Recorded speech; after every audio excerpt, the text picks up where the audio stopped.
Doctor?" She entered the room unbidden. "Can you give a look at my little lamb?" At the room's lone table, a young man stood in front of a basin of water where he was washing his hands. Beside the basin lay a scattering of instruments and supplies: a scalpel, small scissors, ligature thread, and needles. He'd discarded his coat over the back of a nearby chair to reveal a striped waistcoat and a finely tailored shirt, its sleeves rolled up to his elbows. His dark brown hair was tousled, likely the result of a long day of rushing from one urgent need to the next. His face was unfamiliar, not one of the usual doctors who gave of their time at the dispensary.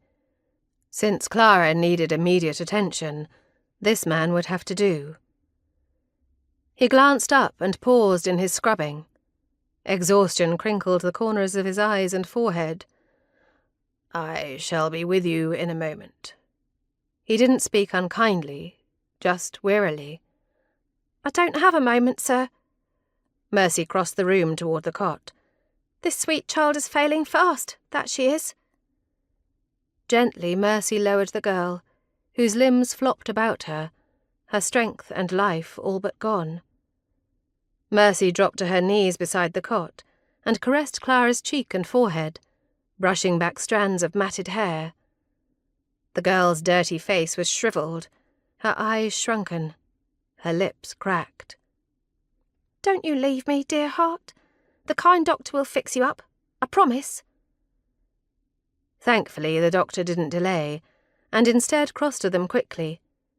He knelt on the opposite side of the cot and checked the infant's pulse, an air of urgency emanating from every brisk movement he made. "What are your daughter's symptoms?" he asked, as he lifted first one eyelid and then the other. "She's not—" Clara wasn't Mercy's daughter. Yes, they shared the same blonde hair, but couldn't the doctor see Mercy wasn't wearing a wedding band? As soon as she asked the silent question, she chastised herself. A wedding band wasn't necessary to have children, especially not where she came from. This doctor apparently knew it too. He placed an instrument against Clara's chest. "Her symptoms?" "She can't keep anything down, sir. No liquids or solids. It all comes out one way or the other."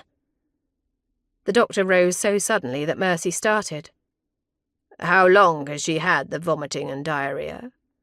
"It began last night." "And you are just now bringing her in?" Irritation edged his voice. "I'd have brought her earlier if I'd known, sir," Mercy replied. If only Clara's mother had thought to call for her sooner.